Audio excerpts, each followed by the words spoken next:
CNN Prime.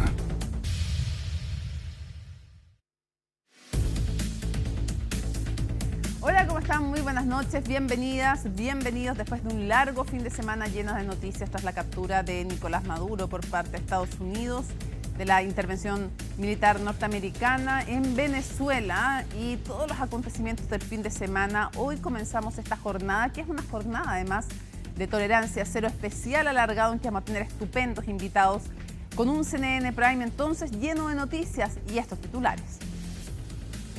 Nicolás Maduro se declaró no culpable ante el Tribunal Federal de Nueva York. El líder del régimen chavista dijo ser inocente de los 4 delitos relacionados con narcoterrorismo de los que fue acusado en Estados Unidos. En la audiencia, Maduro dijo además que sigue siendo el presidente de Venezuela.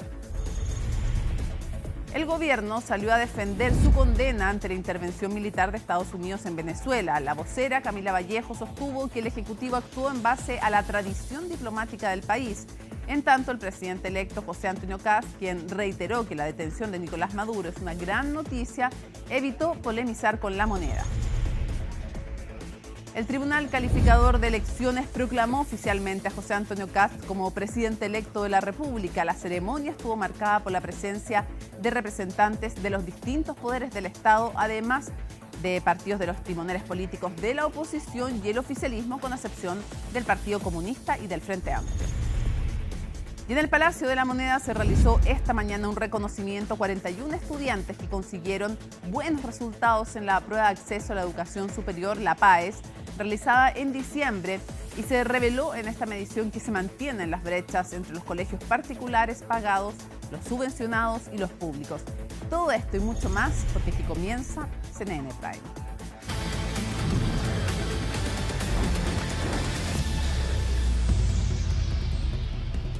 Nosotros decíamos, es una jornada intensa, primero con 2 escenarios evidentemente que siguen captando la atención. Ustedes están viendo las imágenes que son de alguna manera reproducidas porque no se permitía cámaras. Entonces solo hay testimonios de quienes comienzan a hacer un retrato con dibujos, no con imágenes en vivo, de lo que fue esta jornada judicial de Nicolás Maduro frente a la justicia norteamericana.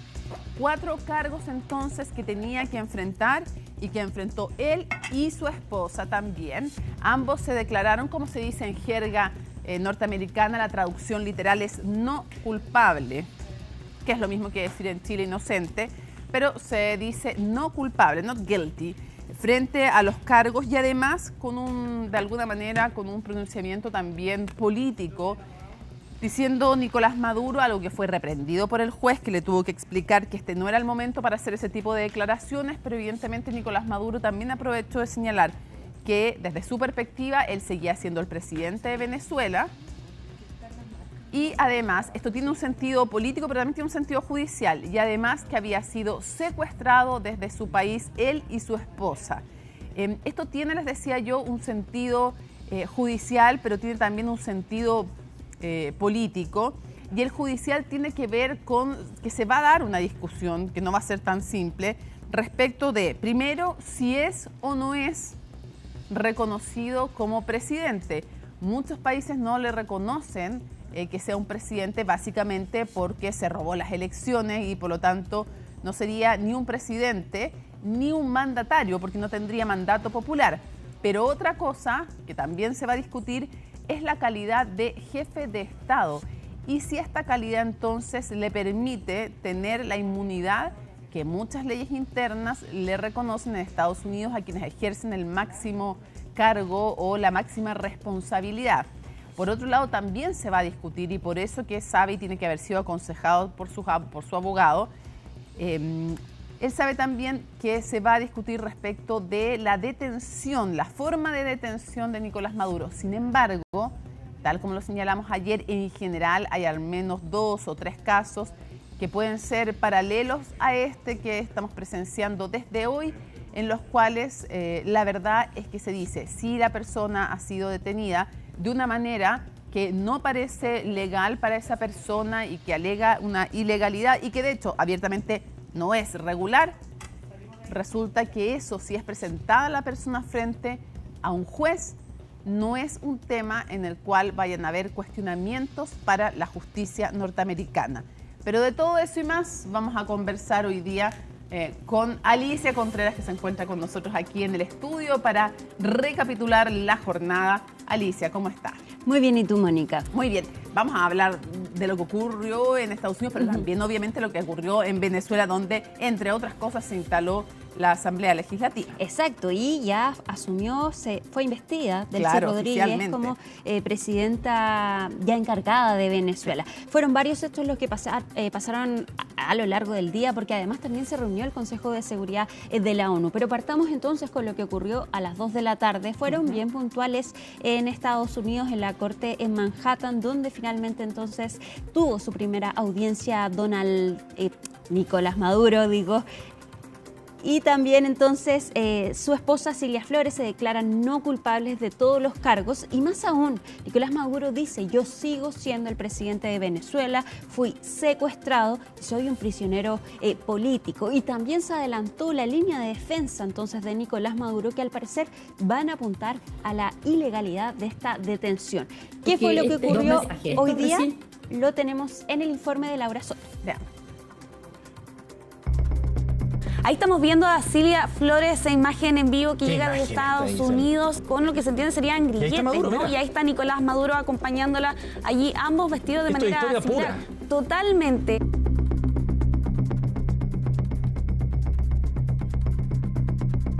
Take a look at this. That is the now deposed, ousted Venezuelan leader Nicolás Maduro and his wife Cilia Flores aboard that helicopter. We're now seeing Nicolás Maduro departing, coming out of that helicopter. Just remarkable to see this. Son imágenes que pasarán a los libros de historia. Un hombre y una mujer que hasta hace apenas 3 días lideraban un país enfrentan hoy a la justicia estadounidense. Nicolás Maduro y Cilia Flores fueron trasladados de la cárcel donde permanecen detenidos en Brooklyn hasta Manhattan para comparecer por primera vez ante un tribunal federal tras ser capturados la madrugada del sábado en Caracas. A las afueras de la corte, 2 grupos de manifestantes se congregaron con posturas opuestas. ¡Que viva Donald Trump! Los que apoyan la acción militar de Washington en Venezuela y quienes rechazan la intervención estadounidense. No hay vuelta atrás. Nicolás Maduro será llevado hoy ante la justicia tras 14 años al mando de nuestro país. Me obligaron a dejar todo por culpa de ese dictador.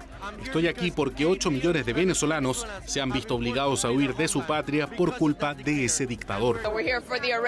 Estamos aquí para la lectura de cargos para pedir la libertad de Maduro, para decir que Estados Unidos no tiene derecho a retener al presidente de Venezuela y a su esposa Cilia Flores en tribunales estadounidenses.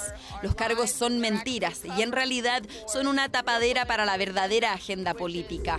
Yo sí soy venezolano, yo sí soy venezolano. Se vivieron momentos de tensión entre ambos grupos, lo que obligó a un amplio despliegue policial para evitar un enfrentamiento mayor. Pasadas las 2 de la tarde, hora de Chile, comenzó la audiencia a puertas cerradas. Tanto Maduro como Flores usaron el servicio de traducción simultánea. La primera pregunta que le hizo el juez a Nicolás Maduro fue: ¿es usted Nicolás Maduro Moros? Se pone de pie y dice: soy Nicolás Maduro Moros, presidente de la República Bolivariana de Venezuela. Fui secuestrado, y empieza a hablar un montón de cosas. Y ahí fue cuando el juez básicamente lo interrumpe un poco y dice: señor, yo solamente quiero saber si usted es Nicolás Maduro Moros. El líder chavista insistió en que seguía siendo el presidente de Venezuela y dijo ser un prisionero de guerra. Ambos se declararon no culpables de los 4 cargos que enfrentan, entre ellos conspiración narcoterrorista y conspiración para importar cocaína a Estados Unidos. Los abogados defensores solicitaron evaluaciones médicas para la pareja. En los bocetos judiciales de la comparecencia, Flores aparece con parches en su rostro. Los veía algo un poquito apagados, no se veían como, se veía que estaban cansados, honestamente. Se veía que Nicolás Maduro tomaba muchos apuntes. Durante la captura de Nicolás Maduro y su esposa, la esposa aparentemente sufrió una especie de fractura o lesión en sus en sus costillas y que a raíz de eso necesitaban trato médico especial dentro del centro de detención. La pareja contrató para su defensa a 2 abogados privados. El elegido por Maduro es Barry Pollack, quien en 2024 logró un acuerdo con las autoridades estadounidenses para liberar a Julian Assange, fundador de Wikileaks. Flores, en tanto, es defendida por Mark Donnelly, abogado penalista con sede en Texas. El juez a cargo del caso es Alvin Hellerstein, magistrado federal de 92 años, con décadas de experiencia en la Corte del Distrito Sur de Nueva York. Estuvo en el caso contra algunos de los terroristas implicados en el 9/11, el 11 de septiembre, también el caso de Harvey Weinstein, el productor de música, pero también no me sorprende que esté llevando el caso de Nicolás Maduro y de Cilia Flores, porque él también ha presidido sobre juicios en contra de ex generales militares de Venezuela. La próxima audiencia judicial quedó fijada para el 17 de marzo. Hasta entonces, Maduro y su esposa permanecerán recluidos en el Centro de Detención Metropolitano de Brooklyn. Bueno, te iba a destacar el testimonio de Cristian Farías, que lo entrevistamos en el pasado para Conexión Global y bueno, ayer también en nuestra transmisión. Y que ahí nos contó que él iba a entrar a la audiencia y fue bien impresionante que él fue el único chileno que estuvo ahí presente y que tuvo de primera mano ese testimonio que lo entregó primero en exclusiva para CNN Chile. Exacto, es que hay que entender acá que las audiencias que se hacen en Estados Unidos son cerradas en el sentido que no pueden entrar cámaras. No. Y para informar, lo que hacen los medios de comunicación es que hacen que sus periodistas ingresen al lugar y mientras dura la audiencia empiezan a mandar sus reportes escritos por teléfono. Claro. Entonces, de hecho, CNN Internacional lo que hace es que manda a muchos periodistas y en pantalla entonces publican sus informes. Claro. Nosotros tuvimos la suerte de que Cristian Farías pudo entrar, chileno. Hemos hablado con él en varias ocasiones porque él vive en Nueva York, en Nueva Jersey, escribe columnas para Vanity Fair y claro, ha cubierto todos los asuntos judiciales en torno a la administración de Donald Trump. ¿Sabes qué? En verdad me acordé que me tocó conversar con él después para las elecciones, para un especial, porque él nos dio el contexto judicial también del proceso de toma de posesión, qué pasaba si alguien no quería reconocer, cuánto se podía alargar todo este proceso, pero súper valioso. Y lo otro que nos pregunta mucha gente todavía por redes sociales, y efectivamente, como no entran cámaras, se empiezan a hacer estos retratos, estas pinturas, estas especies de dibujos. Sketch. Claro, en el fondo para poder recrear y tener alguna imagen. Por eso se veía a Maduro y a su esposa a través de estas especies, como parecen como hojitas como de cartoon, digamos, de caricatura. Pero es la forma y lo otro que en general hay un cupo, me acordaba después de otra de las actuaciones con Trump, me acuerdo que ahí lo explicaron, hay un cupo que se deja entrar algunos periodistas nuevos, pero una gran cantidad son los acreditados en ese tribunal, los que tienen la primera opción. Entonces realmente es un acierto de Cristian haber estado ahí. No, y su relato fue estupendo porque lo entrega justo cuando sale de la corte. Él pasa las vallas y ahí nos empieza a contar todo. Y fue bien interesante porque él dice, yo vi a Nicolás Maduro y Cilia Flores apagados. Se habla también de que Cilia Flores tenía una banda un vendaje más bien, en su frente. Al parecer fue herida durante esta abducción, así esa palabra utilizaron, abducción, esa palabra utilizó el abogado de Cilia Flores en la sala. Y otra periodista de CNN dijo que si bien se veían un poco apagados, sí se veía muy seguro de sí mismo Nicolás Maduro. Y de hecho dijo en varias ocasiones que él es el presidente de Venezuela. Incluso cuando el juez le pregunta ¿cuál es su nombre? Yo soy Nicolás Maduro Moros, yo soy el presidente de Venezuela. Y ahí el juez le dice, bueno, pero este no es el momento, yo solo le estoy preguntando su nombre. Sí, ¿es usted o no es usted Nicolás Maduro? Ahora, te iba a decir yo que además en el contexto de este proceso judicial, él obviamente que recibió consejo legal, tiene un buen abogado. Sí. Es un caso que muchos abogados quisieran tomar independiente del juicio que tengan de él como en su actuar político. Incluso hay abogados, decían los días previos, que sí, dicen esto es un dictador, pero es un dictador que es jefe de Estado. Y es un caso de alta de muchísima connotación, de altísima connotación. O sea, en décadas no se van a enfrentar a un caso así y por lo tanto eso hace muy atractivo defender a Nicolás Maduro. Ser el abogado de Nicolás Maduro es un pasaporte de reconocimiento internacional, porque obviamente todos tienen el derecho toda persona tiene derecho, hasta el peor criminal, a tener defensa. Es súper necesario que así sea. Y en este caso además hay toda una división respecto y una discusión interesante respecto al derecho internacional, de la legalidad de la detención, en fin.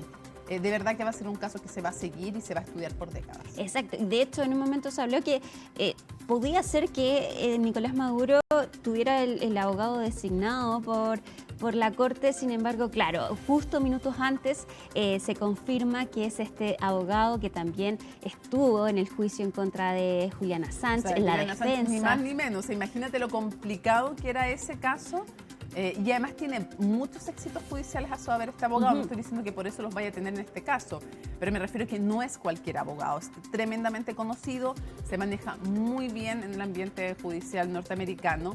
Y el juez también, este señor de 92 años, tiene una trayectoria muy interesante, fue designado por Bill Clinton, por lo tanto nadie puede pensar que le deba algún favor al gobierno actual, no fue designado por el actual gobierno.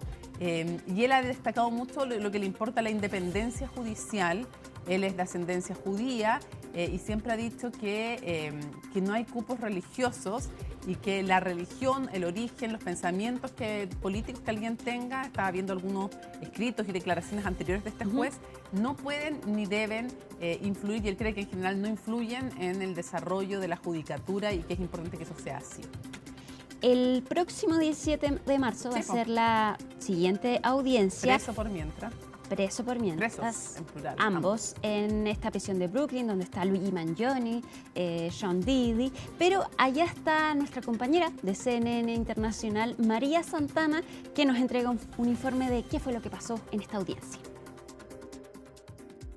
En un momento extraordinario, el derrocado presidente venezolano Nicolás Maduro y su esposa Cilia Flores entraron a la sala de un tribunal en Nueva York para enfrentar la justicia estadounidense, ambos acusados de delitos de narcotráfico y de uso y posesión de armas. Al entrar, ambos estaban esposados con las manos detrás de la espalda. Al entrar, Nicolás Maduro dijo buenos días, luego le dio la mano a su abogado, ha contratado al abogado defensor Barry Pollock para llevar su caso. Luego se sentó al lado del abogado y durante todo el proceso estuvo tomando nota. Se veía desafiante, especialmente cuando el juez le preguntó si él era Nicolás Maduro Moros, y el presidente venezolano se paró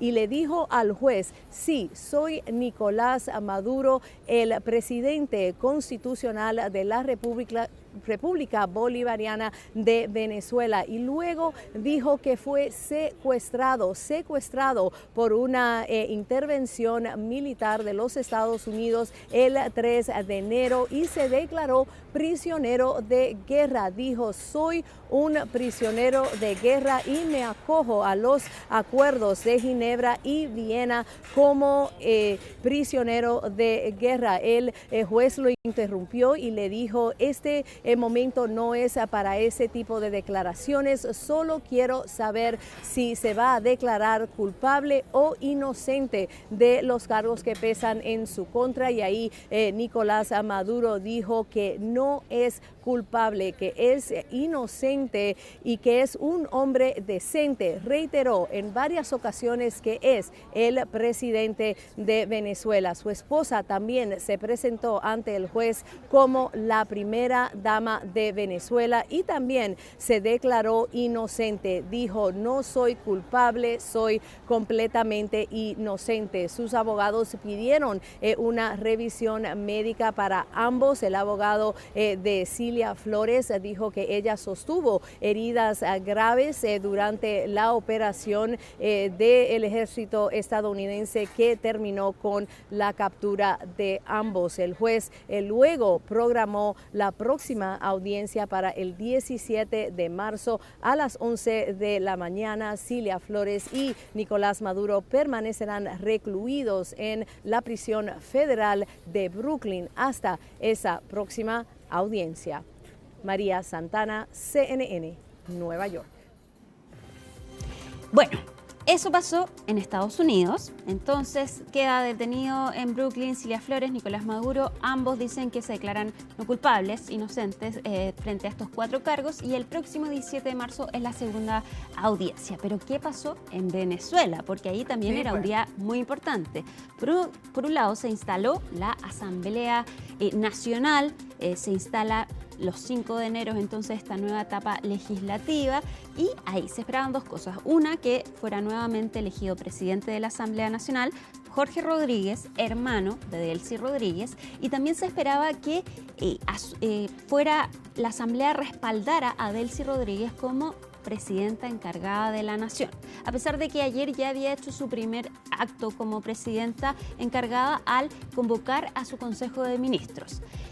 Se instaló la Asamblea Nacional, fue bastante largo esta ceremonia de juramento de los distintos parlamentarios, y además llegó hasta allá Nicolás Maduro Guerra, hijo de Nicolás Maduro, diputado también, donde no solo dice que Estados Unidos secuestró a su padre, se emociona en un momento. Le da un toque humano, no solo político. El discurso estuvo súper bien pensado, Alicia, porque tiene toda una fundamentación en cuanto a frases de apelar al derecho internacional, que estaba... Otra cosa es que lo creamos o no en el contexto de una dictadura que tampoco ha, digamos, respetado el derecho internacional, pero ya, lo estoy pensando en táctica política. En táctica política estuvo muy bien pensado porque tiene toda esta fundamentación apelando al derecho internacional y por otro lado tiene toda la parte humana. Dice, el derecho internacional no está hecho solo para defender a los países, sino a los seres humanos. Nicolás Maduro, su padre, no deja de ser, por ser jefe de Estado, así lo reivindica él, no deja de ser un padre, un abuelo, un amigo. Entonces, y le pone el paralelo, le pone el espejo del derecho internacional a los otros países, diciendo en el fondo, hoy día somos nosotros, mañana pueden ser ustedes. Y repite esa frase, hoy es Venezuela, mañana puede ser cualquier otro. Se quiebra en un momento y también le entrega el respaldo a Delcy Rodríguez como presidenta interina de la nación. ¿Qué pasó hoy día en Venezuela? Lo vemos en el informe de Miguel Ángel Araña. De usted, ciudadana Delcy Eloína Rodríguez Gómez, investida en el cargo de presidenta encargada de la República Bolivariana de Venezuela. Felicitaciones. Así, Delcy Rodríguez se convertía ya de manera oficial en la presidenta encargada de la República Bolivariana de Venezuela. La hasta ayer vicepresidente fue investida tras el mandato del Tribunal Supremo de Justicia después de la captura de Nicolás Maduro. Vengo con dolor por el secuestro de 2 héroes que tenemos de rehenes en los Estados Unidos de Norteamérica, el presidente Nicolás Maduro y la primera combatiente, primera dama de este país, Cilia Flores. Vengo con dolor, pero debo decir que vengo también con honor a jurar en nombre de todos los venezolanos y en nombre de todas las venezolanas. Delcy Rodríguez se convirtió así en la primera mujer en asumir la jefatura del Estado bolivariano, con el respaldo de la Asamblea Nacional, las Fuerzas Armadas e incluso el diputado e hijo de Maduro, Nicolás Maduro Guerra. Sin embargo, para Donald Trump, es Estados Unidos el que está a cargo de Venezuela. No me preguntes quién manda porque te daré una respuesta. Será muy polémica. ¿Ha hablado usted con ella? Nosotros estamos a cargo. La investidura de Delcy Rodríguez no fue el primer acto como presidenta encargada. Este domingo por la noche se reunió con el Consejo de Ministros y envió un comunicado en el que invitó a Donald Trump a trabajar conjuntamente. Pese a esto, su hermano Jorge Rodríguez, presidente de la Asamblea Nacional, dijo que su función será traer de regreso a Nicolás Maduro. Que mi función principal en los días por venir será recurrir a todos los procedimientos, a todas las tribunas y a todos los espacios para lograr traer de vuelta a Nicolás Maduro Moros, mi hermano, mi presidente. La investidura de Delcy Rodríguez como presidenta encargada se realizó después de la instalación de la Asamblea Nacional de Venezuela, equivalente a nuestro Parlamento. 285 diputadas y diputados juraron para un nuevo periodo legislativo, a excepción de una única parlamentaria que faltó, Cilia Flores de Maduro. La comisión especial informó y deja constancia que están conformes las credenciales de 284 diputados, faltando solo uno de ellos, que es la doctora Cilia Flores. Durante la ceremonia también se le otorgó la palabra a Nicolás Maduro Guerra, quien además de entregar su apoyo incondicional a la nueva presidenta Rodríguez, criticó duramente la intervención estadounidense y reivindicó las figuras de su padre y Hugo Chávez. Y a ti, papá, te digo, hiciste de todos nosotros en la familia gente fuerte. Aquí estamos, cumpliendo hasta que regrese. La patria está en buenas manos, papá. Y pronto nos vamos a abrazar aquí en Venezuela. Y vas a ver a los muchachos, Cilia. Los vas a ver, Cilia. Nos vamos a ver. En medio de la ceremonia fue revelada una fotografía de Maduro junto a Cilia Flores, que fue instalada junto a la imagen de Hugo Chávez. Y vamos a desarrollar finalmente toda la solidaridad para que nuestro presidente legítimo, Nicolás Maduro, regrese victorioso a Miraflores. Nos declaramos hoy y siempre creyentes de la ley, del voto como herramienta democrática y del reencuentro de todos los venezolanos. Es por ello que exigimos el cese inmediato de la persecución, de la criminalización de la disidencia y la liberación de todos los presos políticos. La nueva Asamblea Nacional cuenta con mayoría absoluta del chavismo, 256 de 285 diputados, lo que quedó demostrado en las votaciones de la nueva directiva conformada por integrantes del chavismo. Déjame decirte algo de Nicolás Maduro, del hijo. Bueno, primero, no es hijo de Cilia con Nicolás Maduro, sino de un matrimonio previo de Nicolás Maduro. Pero yo creo que hay que fijarse muy atentamente, no solo por varias cosas. Uno, porque él también está nombrado, y él lo dijo en el discurso, está nombrado en el proceso. Él también tiene acusación en Estados Unidos. Por lo tanto, es potencialmente alguien a quien pueden buscar. Segundo, porque puede ser un sucesor. Si el régimen se perpetúa, puede ser un sucesor, y puede ser un sucesor que tal vez, no lo sé, puede rivalizar con alguien como Vladimir Padrino, el máximo representante de las Fuerzas Armadas, o con Diosdado Cabello, o puede verse más cercano a ellos que Delcy Rodríguez y su hermano Jorge Rodríguez. ¿Por qué lo digo? Porque es alguien que además en su primera intervención, el audio ese que escuchamos de Nicolás Maduro, hijo, decía que había que ser leales al alto mando, y hablaba de las traiciones, que ya se iba a saber quién había traicionado a su padre. Entonces yo creo que puede ser que tal vez en algún momento puede verse más cercano a este sector de las Fuerzas Armadas, sin el cual el régimen no se sostiene, pudiera ser un sucesor además en caso de que, no sé, imagínate que llegan a apresar a Delcy Rodríguez. Puede ser un sucesor, puede ser una figura a la cual obviamente que Estados Unidos está mirando atentamente, porque no la miran, claramente no la miran con ninguna simpatía. Si está en este proceso judicial también, como Diosdado Cabello escribía ese rumorio que podría haber salido de Venezuela, fue muy fuerte ese rumor. Obviamente que él se está poniendo a sí mismo, el hijo de Nicolás Maduro, como un perseguido por Estados Unidos. Entonces, obviamente que está agarrando un perfil cada vez mayor, y yo creo que hay que estar atentos a él. Eso te iba a decir, porque de hecho cuando jura Delcy Rodríguez, él también está presente. Los tres, está Jorge, Delcy y él. Ahora, que es la persecución de una estirpe. O sea, familia. Dice, si ellos son Monroe, nosotros somos Bolívar.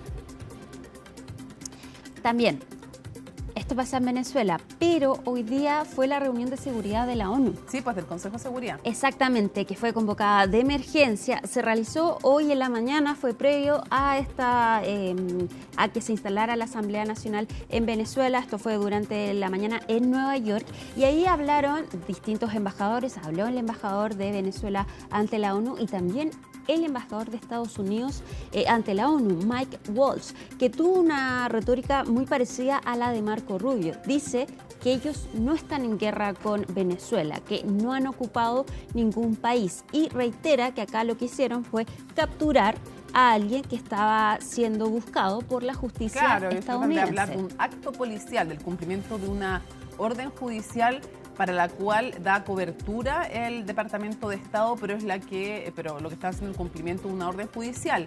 Ahora, igual eso se sostiene poco en el sentido de que una guerra o un acto de guerra, un acto militar, no requiere una ocupación o una duración determinada. Tú puedes tener actos de guerra cortos, breves en el tiempo, pero aquí entraron con fuerza militar, con 150 aviones, o sea, eso si no es un acto militar, no sé bien lo que es, pero sí entiendo que lo que está haciendo en el fondo el embajador de Estados Unidos es, de alguna manera, la argumentación de por qué no tenían que pasar por el Consejo de Seguridad de Naciones Unidas.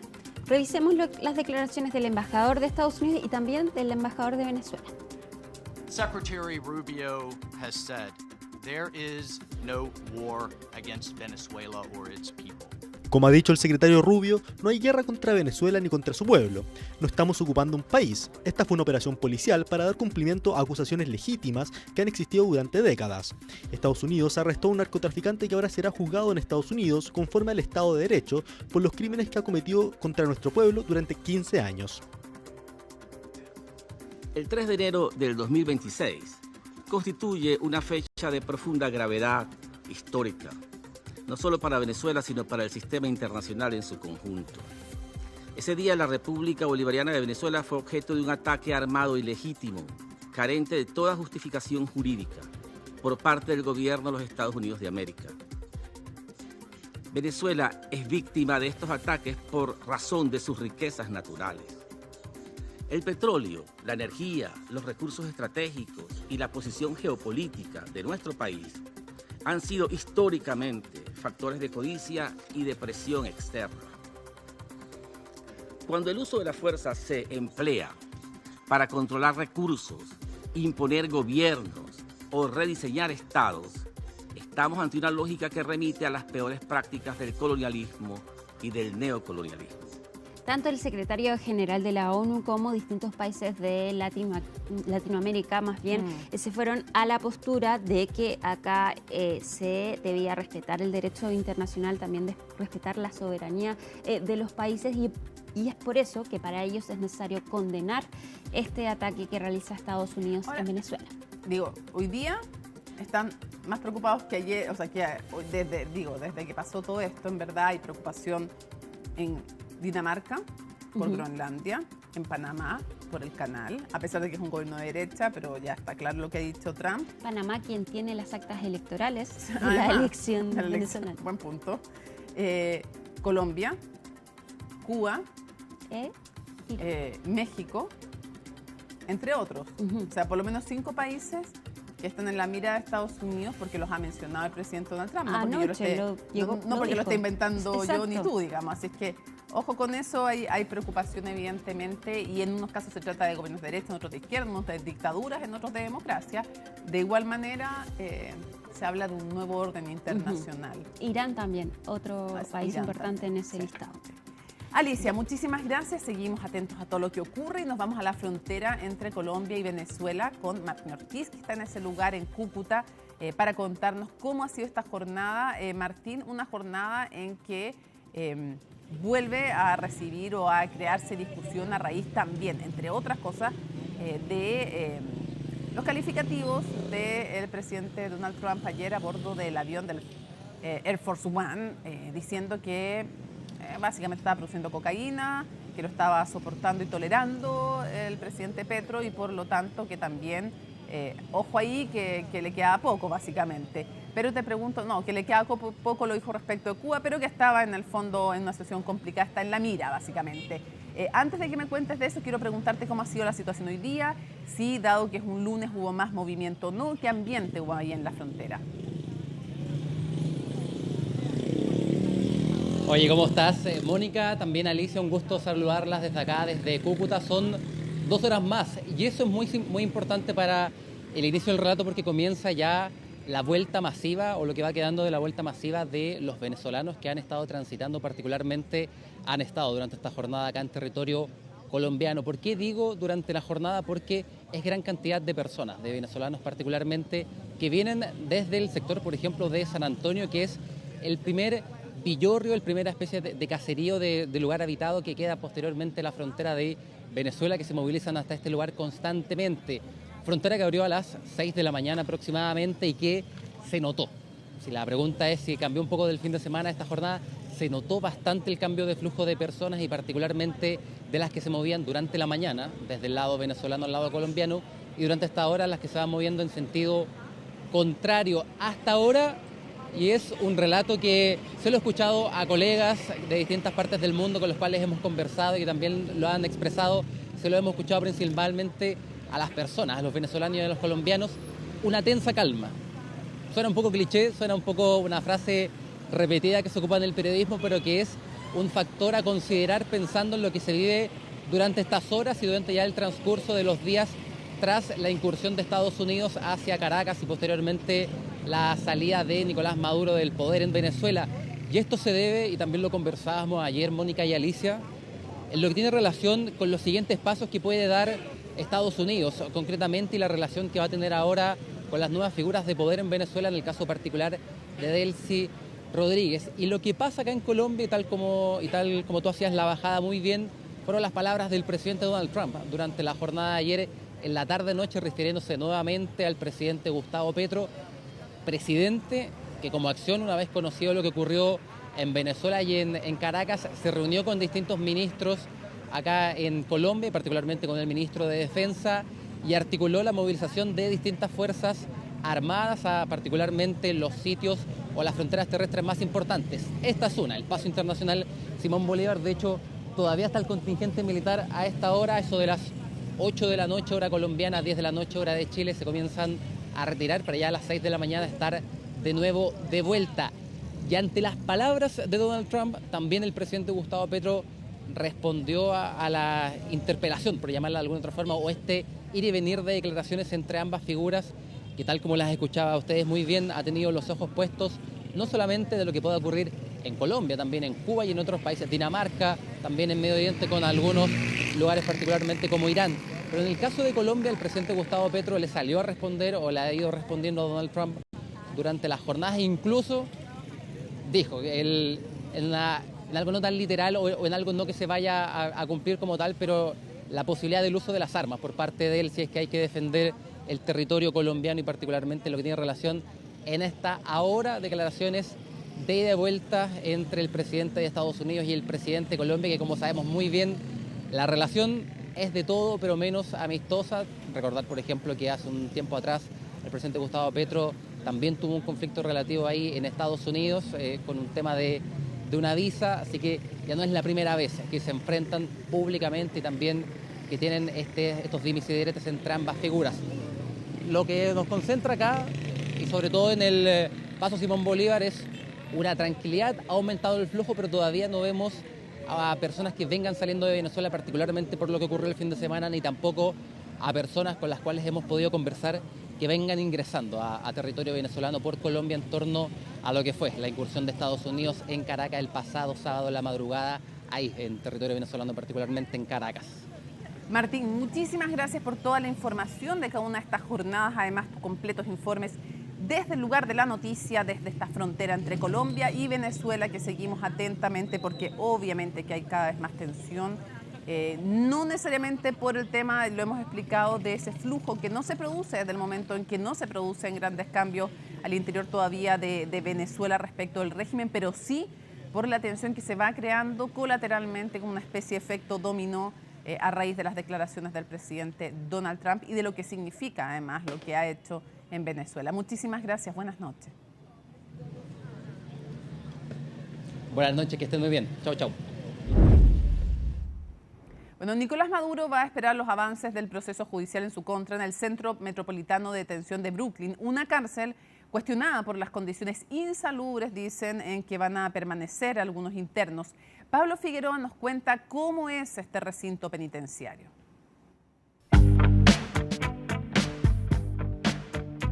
Fue en 1997, ese lejano año donde esta canción, que es un cover de The Police, le dio a Puff Daddy su éxito internacional más grande.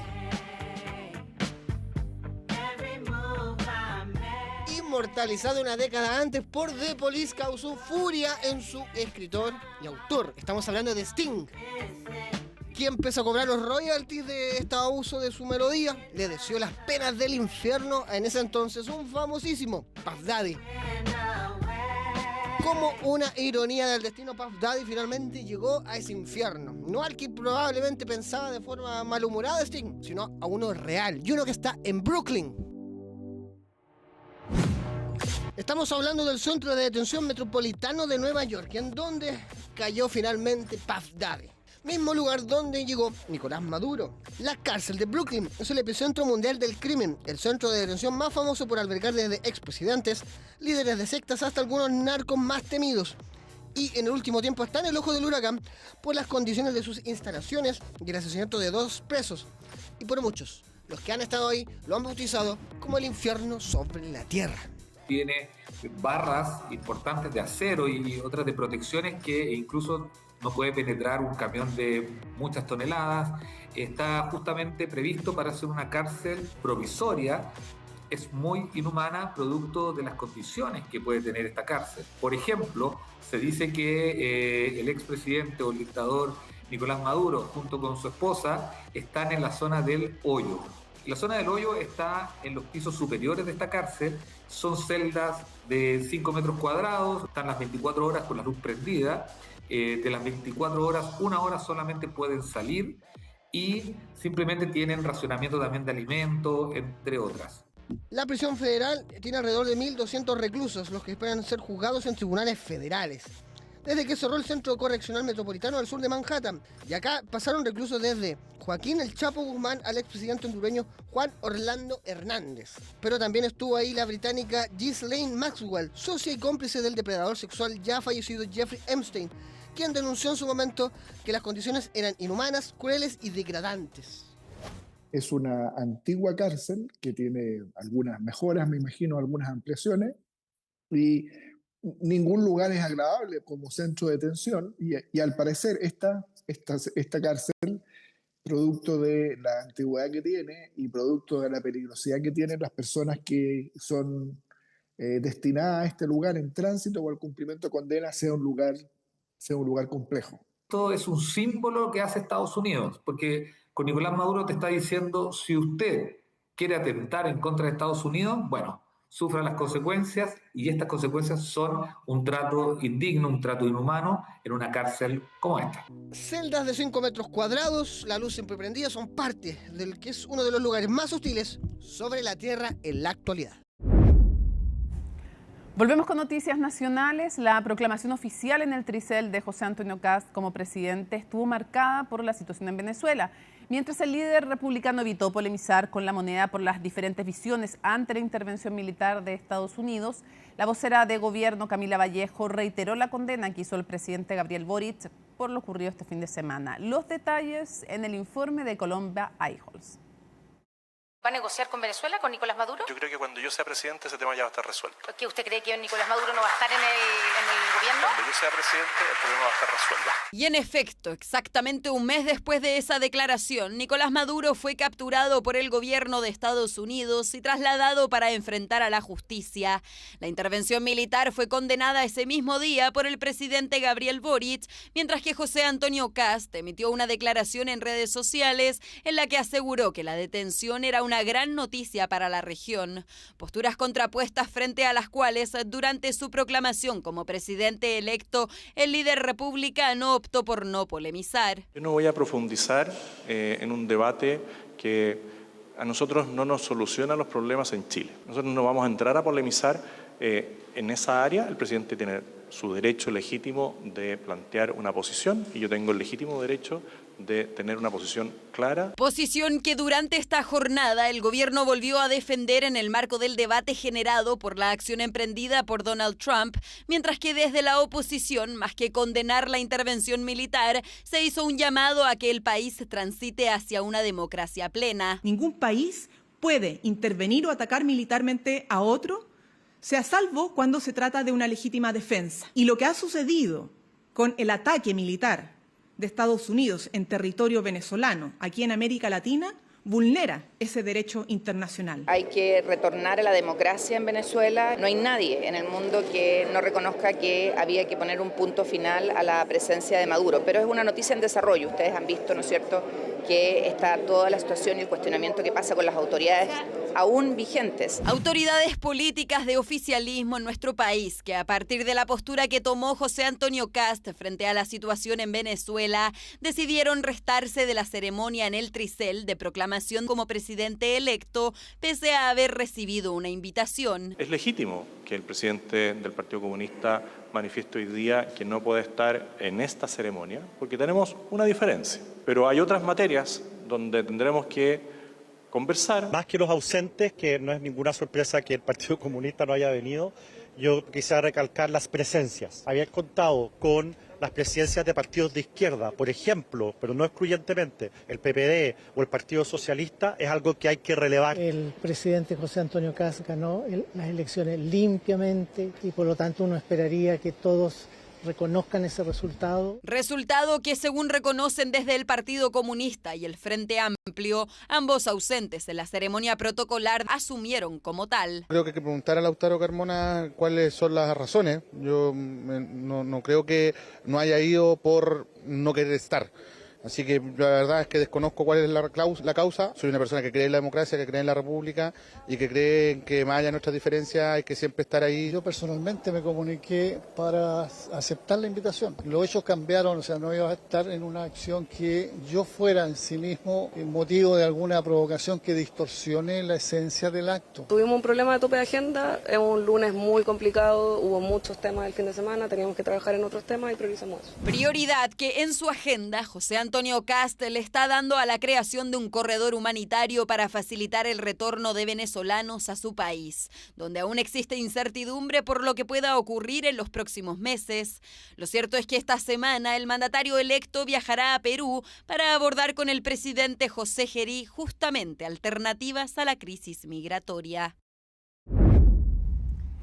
Inversionistas extranjeros tienen los ojos en Venezuela por el posible aumento de producción de petróleo. Las acciones mundiales de las empresas productoras se dispararon, aunque el precio del crudo se mantuvo sin grandes cambios. Natalia Muñoz nos cuenta si podríamos ver una baja que afecte el precio de los combustibles.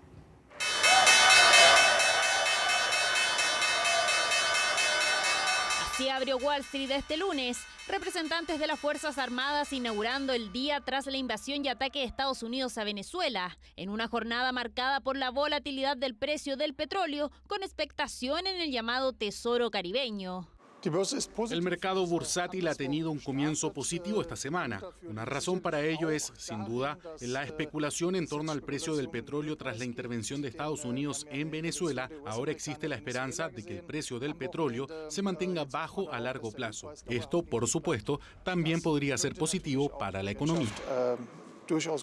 Los mayores avances se los llevaron las acciones de petroleras, como las de Chevron, que crecieron cerca de 8%. Es la única empresa estadounidense con licencia para operar en Venezuela, pero que tiene complejas sanciones para negociar el crudo. Por otro lado, ConocoPhillips escaló alrededor de 7%, mientras que ExxonMobil creció en torno a 4%. Estas últimas están en el ojo de los inversionistas, con expectación a que podrían volver a operar en el país caribeño, ya que se fueron en 2007 cuando Hugo Chávez nacionalizó sus activos. Esto ha llevado a que los inversores comiencen a cotizar que empresas como Chevron, ExxonMobil puedan ser beneficiadas en esta infraestructura y generar mayor inversión en Venezuela. También vemos que esto podría trasladarse a una mayor oferta. Hay algo de positivismo en cuanto a que se van destrabando algunos puntos negativos en la región. Las bolsas en ese sentido en América Latina operan al alza, pensando en que deberían venir algunas cosas positivas. El liderazgo en la producción de crudo venezolano es de la firma local PDVSA, que tiene como principal cliente a China. Venezuela concentra cerca de 300.000 millones de barriles de crudo, es decir, una quinta parte de las reservas globales, pero solo genera 0,8% de la producción global. Mala gestión, corrupción, sanciones y poca inversión en tecnología ha llevado a bajar la producción. con oleoductos que no se han modernizado en 50 años, se necesitaría una inversión de hasta 58.000 millones de dólares en recondicionar las estructuras. Sin nada definido aún, ya se proyecta que a futuro bajaría el precio del crudo.